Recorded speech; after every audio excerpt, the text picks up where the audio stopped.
Avez-vous remarqué comment, ces derniers temps, vous êtes plongé dans une mer de distractions, incapable de traiter le flux constant d'informations numériques qui nous entoure? Vous avez l'impression que votre capacité de concentration est obscurcie par une sorte de brouillard qui assombrit votre esprit. De plus, en passant tant de temps à répondre aux messages de manière compulsive et superficielle, nos compétences sociales se sont considérablement détériorées. Nous sommes devenus socialement handicapés. Comme le disait le philosophe stoïcien Sénèque, parler beaucoup et sans mesure est un signe de folie. Car si les choses étaient bien dites, elles seraient dites une seule fois. Certains utilisent la parole comme un bouclier pour cacher leurs insécurités, tandis que d'autres regrettent ce qu'ils ont dit quelques instants après l'avoir partagé. Il y a aussi ceux qui se sentent ignorés, ne recevant ni l'attention ni le respect qu'ils méritent lorsqu'ils élèvent la voix en groupe. À cet égard, le stoïcien Épictète nous rappelle « Gardez à l'esprit que ce que vous ignorez est bien plus que ce que vous savez ». Aborder ces deux problèmes séparément serait déjà un défi en soi, mais grâce à la philosophie stoïcienne, il existe une grande solution qui traite les deux problèmes simultanément. Le silence. C'est la forme la plus élevée de maîtrise de soi et de discipline, comme le soulignaient les philosophes stoïciens comme Marc Aurèle, qui affirmait « Le silence est l'écho le plus puissant de la vérité ». Il y a quelques mois, submergé par le bruit constant, j'ai décidé de m'engager dans une retraite de silence de 7 jours.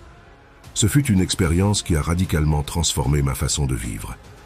Pendant ce temps, j'ai continué mes activités quotidiennes habituelles.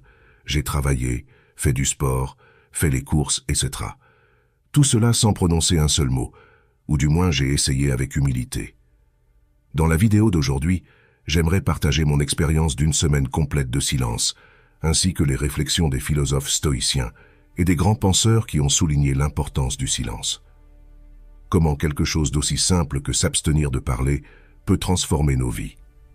Mais avant de commencer, je vous serais très reconnaissant si vous pouviez aimer cette vidéo, car cela m'aiderait à faire connaître cette philosophie à davantage de personnes. Si vous ne voulez manquer aucune vidéo, abonnez-vous et activez les notifications. Commençons par la première utilité du silence, qui est précisément le silence, l'outil parfait pour améliorer nos relations sociales. Comme le disait Sénèque, écoutez beaucoup et parlez peu. Ne vous précipitez pas pour donner vos propres opinions et ne sous-estimez pas celles des autres. La nature, l'univers et la vie elle-même nous ont donné 2 oreilles et une bouche. Léonard de Vinci nous a légué une sagesse intemporelle. Apprenez à écouter et parlez moins. En d'autres termes, nous devrions consacrer plus de temps et d'efforts à écouter les autres qu'à parler nous-mêmes. Cela signifie qu'en prêtant une attention particulière à ce que disent les autres, nous pouvons mieux comprendre leurs pensées, sentiments et perspectives.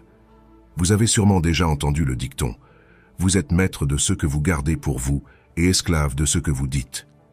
Tout comme les huîtres s'ouvrent sous la pleine lune, révélant leur intérieur au crabe, celui qui parle trop s'expose, se mettant entre les mains de l'auditeur. C'est un sort commun pour ceux qui ne gardent pas le précieux don du silence. Dans les négociations, le silence est une clé maîtresse. Comme Sénèque nous le disait, rien n'enseigne autant que le silence. Chris Voss, maître de la négociation selon son ouvrage « Never Split the Difference », l'appelle « silence dynamique ». En insérant des pauses dans le dialogue, il invite l'autre à combler le vide avec ses mots. Cette pratique dépasse le domaine des affaires. Dans les dîners intimes ou les rendez-vous, le silence peut être révélateur, considéré comme un geste qui montre l'attention et la sensibilité, comme le percevaient les stoïciens dans leur quête de vertu. Épictète accordait au silence sa propre loi, conseillant de ne pas donner plus que nécessaire, car la langue humaine, si elle n'est pas contrôlée, peut devenir une bête incontrôlable qui cause des dommages. Le silence, dans son essence la plus profonde, est un art qui va au-delà de la fermeture de la bouche. Il nécessite de calmer l'esprit, une compétence de plus en plus insaisissable dans notre société actuelle. Trop souvent, nous sommes impatients de parler sans prendre le temps d'écouter ou de réfléchir à ce que nous allons dire. Marc Aurèle nous rappelait « Il vaut mieux se taire et être considéré comme un imbécile que de parler et dissiper les doutes définitivement. » Dans le silence, nous trouvons l'espace pour apprendre et vraiment comprendre les autres. En pratiquant le silence, nous devenons d'excellents interlocuteurs, capables de construire des relations solides basées sur la confiance mutuelle. Nous envoyons constamment des messages et nous sommes frustrés si nous ne recevons pas de réponse immédiate, comme si nous étions des singes sautant de branche en branche. Mais c'est naturel, même si nous le critiquons. Zénon de Citio nous disait que nous cherchons le bruit, parce qu'il nous donne le sentiment de compagnie humaine. Dans les temps anciens, nous avions besoin du réconfort et de l'agitation du groupe pour survivre. Cependant, aujourd'hui, nous sommes plus submergés que jamais par le bruit, atteignant notre concentration mentale. Une citation brillante de Sénèque nous illustrait que l'homme le plus malheureux est celui dont la plénitude de conscience réside d'une manière ou d'une autre en dehors de lui-même. C'est un symptôme de la société malade dans laquelle nous évoluons. Dès le premier moment de la journée, nous nous levons à la recherche d'impulsions, de stimuli externes, comme si nous essayions de combler et de satisfaire un vide en nous. Imaginez à quel point l'image que nous avons aujourd'hui est déshumanisante et décourageante. Vous savez de quoi je parle. La première chose que nous faisons en nous réveillant est de prendre notre téléphone portable, de regarder les réseaux sociaux malsains et de suivre les histoires des autres sans même nous regarder dans le miroir. Sans aucun doute, cela nous échappe. Ce n'est pas de notre faute. Nous sommes constamment bombardés de messages, de publicités, de notifications et de stimuli numériques. Nous sommes plongés dans une crise d'immédiateté. Nous avons remplacé la profondeur d'écrire une lettre à notre bien-aimé, la chaleur d'appeler notre meilleur ami au téléphone, et le courage de nous approcher de quelqu'un dans une bibliothèque, un métro ou un restaurant. Tout cela a été remplacé par la hâte de glisser sur des profils et d'envoyer des messages superficiels et dénués de sens. Comme le disait Sénèque, la vie est très courte et la tâche de la vie est de l'étendre. La vie s'étend non pas en ajoutant des années, mais en faisant en sorte que chaque jour compte. Tout semble avoir perdu son sens, et c'est pourquoi je vous conseille vivement de ne pas faire partie de cette dynamique. Maudits et toxiques réseaux sociaux, nous sommes des êtres vides et complètement absorbés, sans énergie, sans noyau, sans âme, sans rien. Et chaque jour que nous nous levons, nous cherchons quelque chose d'extérieur, comme si nous dépendions de quelque chose que nous ne pouvons pas contrôler. Et c'est vraiment triste, pour ne pas dire déprimant. Nous cessons de chercher à l'extérieur pour cultiver l'intérieur. Nous cessons de parler pour écouter et apprendre. Nous cessons de participer pour contempler, voir et observer. C'est ce que le silence nous donne. Comme je vous l'ai promis, permettez-moi de partager mon expérience de 7 jours en toute sérénité, avec ses avantages et ses conseils pratiques, tout en essayant d'imiter la vie monastique et l'introspection profonde des moines, qui étaient caractérisés par leur vœu de silence. J'ai imaginé ce que serait l'expérience de maintenir le silence au milieu de nos activités quotidiennes, d'interagir avec la famille, les amis, la partenaire, et même avec les employés du supermarché ou les serveurs. Ce fut l'une des expériences les plus enrichissantes que j'ai vécues. Bien que je doive avouer que quelques mots m'ont échappé, c'était beaucoup plus difficile que je ne l'imaginais.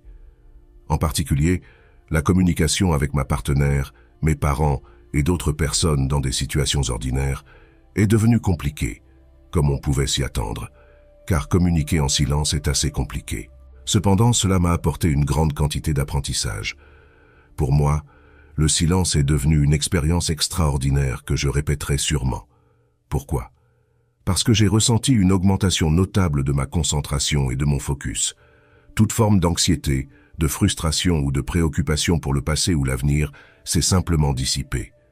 En étant silencieux, j'ai pu avoir un dialogue interne plus profond avec moi-même, ce qui m'a donné une marge de manœuvre et de réflexion pour analyser mes réponses et démêler les schémas de pensée négatifs.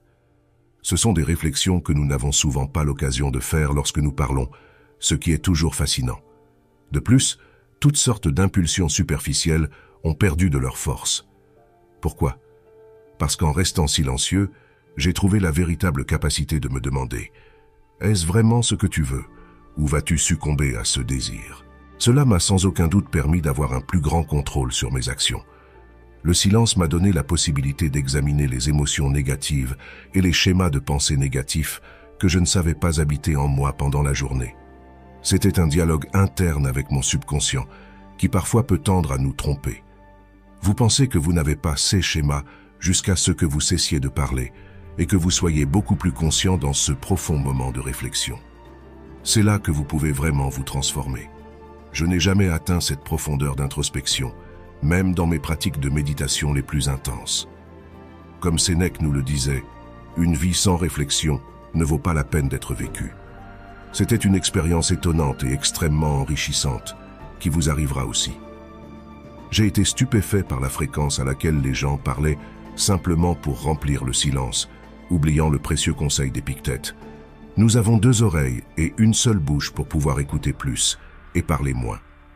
Je restais calme sans dire un mot.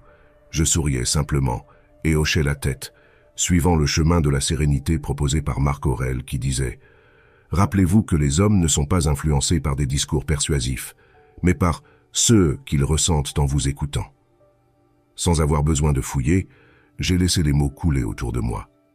Si vous renforcez l'écoute active et posez des questions et encore des questions, en donnant libre cours à votre curiosité d'apprendre, le puissant acte de se taire, d'accepter simplement et de sourire à n'importe quel dialogue, comme l'enseignait Socrate, la vraie sagesse est de reconnaître à propre ignorance. Les mots coulaient et coulaient sans cesse pendant que je restais silencieux, sans donner de réponse. C'était vraiment extraordinaire et incroyablement gratifiant à voir. Cela est dû au fait que vous renforcez votre intellect et votre richesse mentale tout en apprenant à vous écouter vous-même et à agir avec toutes vos capacités, grâce à la dichotomie du contrôle stoïcien. Nous vivons dans une société où, en raison de nos circonstances, qu'elles soient professionnelles, personnelles ou familiales, nous n'avons pas le temps de réfléchir et par conséquent d'organiser notre pensée. C'est finalement un précieux outil que nous offre le pouvoir du silence. Une chose curieuse mais vraie est que vous remarquerez que vous n'aurez presque pas besoin d'utiliser des notes ou des applications mobiles pour noter de petites choses que vous oubliez auparavant. De sorte que votre lucidité mentale, grâce au silence, sera considérablement augmentée. Je vous encourage tous à vivre cette expérience et à la pratiquer chaque jour. Comment? Pourquoi ne pas consacrer des minutes, des heures, voire des blocs de temps complets au silence total, sans prononcer un seul mot, par exemple avant de se coucher? Je vous inviterai également à chercher des passe-temps qui vous plongent dans le silence, que ce soit quelque chose d'aussi simple que de faire des puzzles ou de peindre des mandalas. Vous remarquerez comment, dans votre vie quotidienne, votre ton de voix était très élevé et grâce au silence, il sera beaucoup plus posé, calme et clair. Vous transmettez des messages plus directs et clairs à vos auditeurs, alors qu'auparavant vous pourriez parler pour parler, parfois sans sens. Mais cela ne s'arrête pas là. Vous remarquerez que les autres vous prêtent encore plus d'attention qu'avant, car vous capterez sans aucun doute leur intérêt. Si vous pouvez vous soumettre à un vœu de silence, vous ne perdrez rien. Ce sera simplement une autre occasion de vous découvrir. Comme le disait Marc Aurèle, ne vous efforcez pas de faire en sorte que les autres pensent comme vous. Concentrez-vous sur le fait de penser comme vous. Quelles habitudes mettez-vous en pratique pour y parvenir? Y a-t-il quelque chose qui vous empêche de le mettre en pratique? J'attends votre réponse dans les commentaires. Si vous avez aimé ce contenu précieux, n'oubliez pas de vous abonner, de mettre un pouce vers le haut, de laisser un commentaire sur les sujets qui pourraient vous intéresser et de le partager avec quelqu'un qui pourrait bénéficier de ces enseignements. Je vous laisse également 2 vidéos qui pourraient vous intéresser.